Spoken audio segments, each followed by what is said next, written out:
Hello, tuturo ko lang kung paano po mag-book ng appointment sa World App.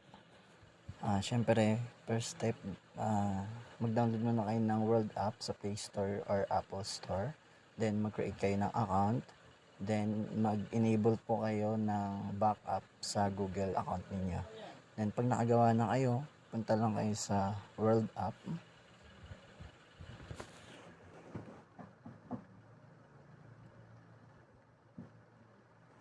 Ayan. Tapos, pag nandito kayo sa home, makikita nyo agad yung ito. Verify your World ID. Pwede kayo ditong pumunta na sa home or pwede nyo pindutin tong World ID. Tapos, makikita nyo tong tap to verify. So, maalin dyan sa dalawa. Pwede dito sa home, makikita nyo sa taas. Pwede rin dito sa World ID. Sa baba. Tapos, tap nyo tong tap verify. So, dito na tayo sa home. Then, click nyo lang yung verify your World ID.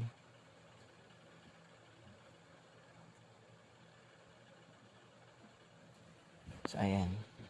Tapos, dito sa find orb, dito nyo makikita yung mga available location, tsaka po yung mga fully book. Sa taas, laging ang napupeso sa taas yung mga available location lang. Siyempre, pipiliin nyo kung saan kayo pinakamalapit. Like sa Pasay, sa area ko ngayon, ang pinakamalapit itong Baclaran. Dalawang Baclaran yan. Marketplace, Mandaluyong, Farmers, Quezon City, Cubao. Yan, mga yan. Siyempre, ayun yung mga pipiliin nyo. So, itong video na to, example lang kung paano mag-book. So, kunyari, itong nasa taas yung available location. Kunyari, ito yung Baclaran. Pipindutin nyo lang yan. Tapos, pindutin nyo itong schedule appointment. Tapos, mamimili kayo kung kailan nyo gusto pumunta. Ayan. Si World App na din magbibigay sa inyo ng schedule date kung ano yung mga available. So, ngayon, dito, ang available lang is Wednesday and Thursday, August 13 and 14. So, halimbawa, Thursday. Ito, Thursday. Namili kayo ng August 14. Tapos, kayo din naman mamimili kung anong oras kayo pwedeng pumunta. Ayan. Ito yung mga suggested ni World App na oras kung kailan nyo gustong pumunta doon sa mismong site. And pili lang kayo. Example natin mga 1 p.m.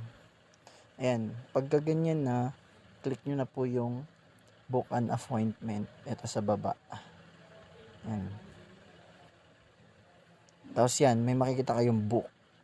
Check na green. Then, see you at the orb. Pag may lumabas ng ganyan, ibig sabihin nakabook na kayo ng appointment ninyo. Tapos, continue nyo lang. Ayan. Tapos, pag i-next nyo yung app, open nyo ulit.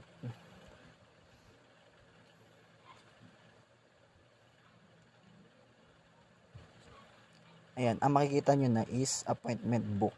Ito na makikita nyo. Pag clinic nyo yan,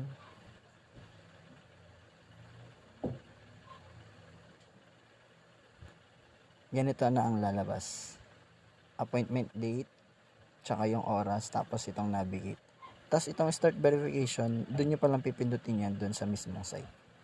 So, ganun lang kadali po mag-book ng appointment sa mga available na location.